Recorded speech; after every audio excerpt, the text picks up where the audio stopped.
So, good afternoon everyone.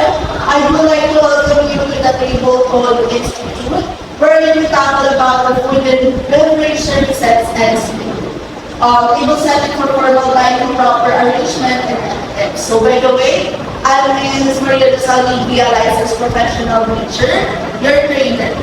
So now, can we all stand up for our prayer?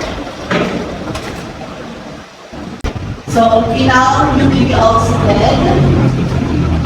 So first, before we start, I will let the attendants, can you please sign if you are present? So, while you are signing your attendance, I will start by introducing you our faculty staff. So first, our president, Dr. Jacqueline Ardales, Master's in Education, and then for our vice president, Dr. Vicente Emilio. And then for our Dean for Instruction, Ms. Regine Perez, licensed professional teacher, and our program chair, Ms. Janice Macahilig, Doctors in Education, and then for Institute Counselor, Ms. Jasmine Rose P. Perez. So, we have programs and services that we offer. So first is the food and beverage services NC2, which we are about to tackle. And then food NC2, resident fees reproduction NC2, bartending NC2, housekeeping NC2, lastly is the front office services NC2. So, ano nga ba yung features ng CBT? So, si CBT is focus siya in your work applications, on your skills, kung paano natin ito i-apply sa tunay buhay. Kung saan mayroong clear and measurable competency standards. Then, CBT is individualized learning training phase. Like, you are in a one classroom, but you can have your own pace. Depends on what is your knowledge, or kung hanggang saan na yung alam mo sa isang bagay. So, CBT then is a strong emphasis on assessment and feedback. So, next. Ano nga ba yung difference ni CBT and traditional approach? May idea ba kayo kung ano yung traditional approach and ano yung pinagkaiba nito sa CBT? Okay. So, si CBT, sinasabi nga natin dito na yung focus nito is yung learners or pag-master isang specific na skill para sa job natin. So now we'll tackle about the difference of CBT and traditional approach. So, any idea ano yung pinagkaiba ni CBT and traditional approach? So, in CBT, it focuses on learning mastering specific job relevant skills at their own pace. And then, i-emphasize din ito yung paggamit natin ng skills in real-world applications that should be flexible learning and performance-based assessment. So, yung mga sinasabi din dito sa CBT is yung mga learners is nagpa-progress lang sila after demonstrating the competency. Na yung mga trainers is nag-act as facilitators and assessors lang. So, in traditional approach, ito yun kung saan time-bound and then content focus. Kung saan yung mga learners is nagtutulong lang siya in post-stage. And then, yung assessment na ginagamit sa traditional approach is theoretical. And yung real teaching nito is mas focus siya into lecture-based. Then, yung approach is mas pinaprioritize nila yung knowledge coverage ng mga students over into practical skill development. So, ano nga ba yung mga competency-based learning materials? Nag-refer ito sa well-designed and carefully developed learning materials, hard or soft copy that provide legal instruction para mag-guide and matulungan ng mga learner na ma-acquire yung isang necessary knowledge. So, paano ba kayo gamitan? Yung pagkakalaman ng terms gamitan? Or yung i-evaluate para mapasa yung NC2 ito? So, gagamit tayo ng formative assessment, wherein papakita na yung skills demonstration in class, Secondly is yung role play. Then, gagamit din tayo ng competency assessment wherein different demonstration of skills. So, that's all for our orientation. Have a nice day. So, good afternoon, guys. So, now we'll tackle about the types of table setups and proper table etiquette. So, guys, before we tackle about the lesson, I prepare a simple energizer for you. So, what you will do is observe the picture and tell me which chinaware, silverware, or glassware is missing at the table setup. So, for our first picture, which is formal table setting, what do you observe? That is missing. So, Mr. Alvin? Okay, very good. So, for our next picture, what do you observe? Which piece is missing? Miss Baldagaro? Water bottle. Alright. And the other one is? Any other hands? Please appear. I don't have idea. Okay. So later we will tackle about the table setting.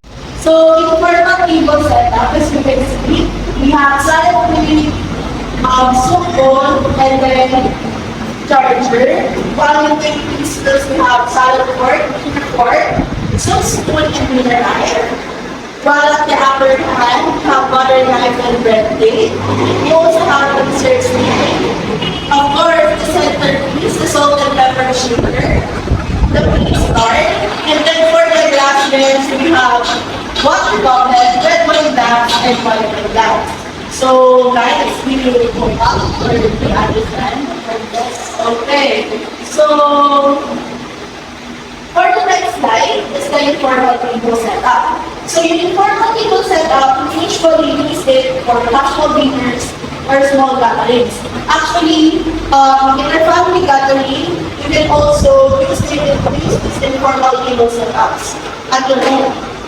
So, it has fewer utensils and glasses compared to formal table setup. So, in informal table setup, we also have plate. We just have a dinner plate. While in silverware, we also have salad fork, dinner fork, dinner knife, teaspoon, and soup spoon. While on the glassware, we just have the water bottle glass and the red wine glass. So, that's for that informal table setup. So for the next one is the buffet style. So in buffet style, food is arranged on a separate bowl. So in buffet style, guests serve themselves. Anyone here na nakapunta na in the buffet style restaurant? So in buffet style restaurant, ano yung napansin nyo? Napansin nyo sa setup doon? Ano? Mas madubero?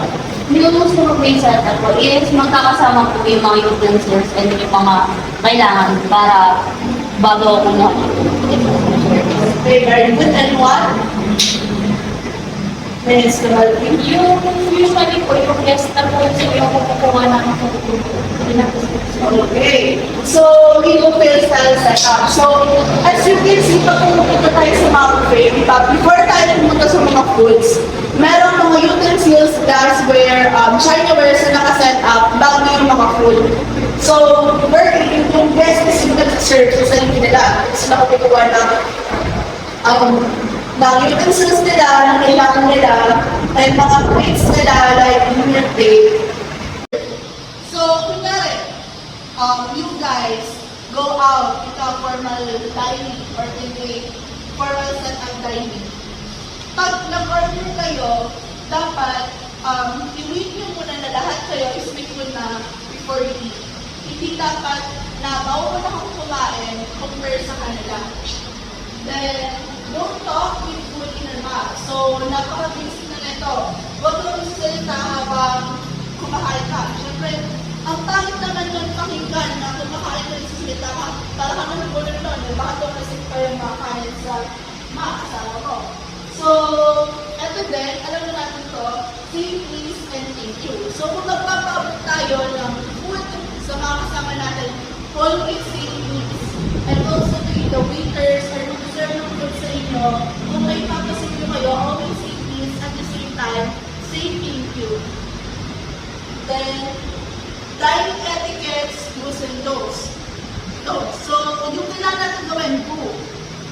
Use utensils from the outside. So, napansin nyo kanina sa table setup, di ba kung saan merong plate, and then, nauna, ang katabi ng plate is katabi nga yung dinner knife. Sa kabila naman is yung dinner fork. So, katabi naman na dinner fork, on the outside is the salad fork. So, ang katabi naman yung dinner knife from the outside is the salad spoon. So, syempre, ano ba mo unang iserve sa atin bago yung main course? Di ba yung salad? So, gagamitin natin yung utensils natin simula sa labas hanggang papasok papunta sa tabi ng plate. Then, fork, spoon, and glass. And then, ina-adjust yung setup na ito depende sa menu na isa-serve sa client or sa customer.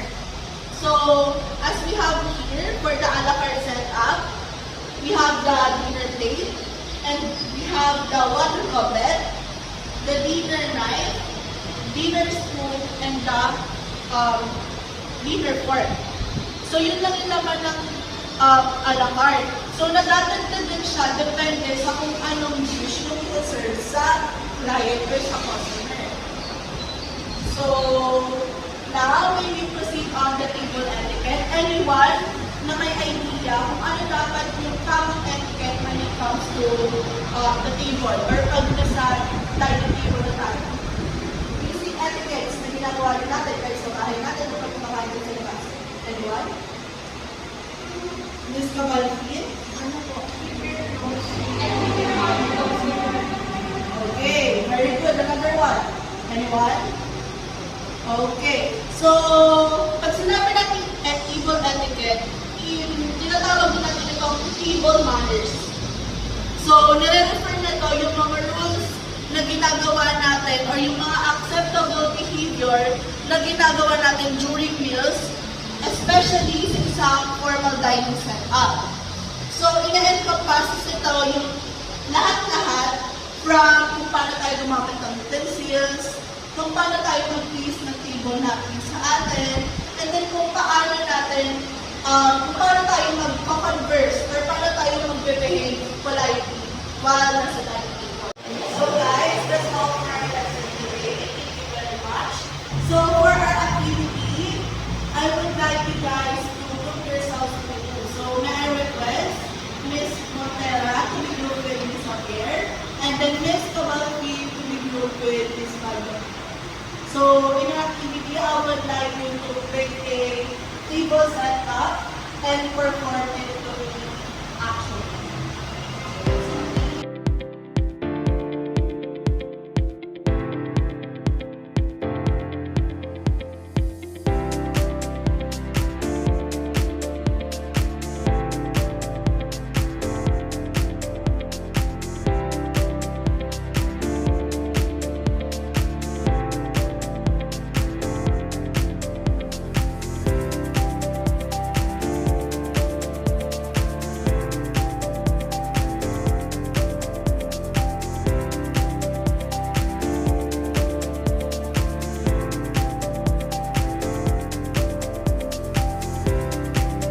So now, guys, I think you are ready your final assessment. So today, you will perform a la carte table setup for only 1 minute. And then after that, I will evaluate your table. So like, are you ready? Yes. Okay, so now you can all stand up.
So guys, that's all for the NCQA. So I hope you will apply all the learnings at the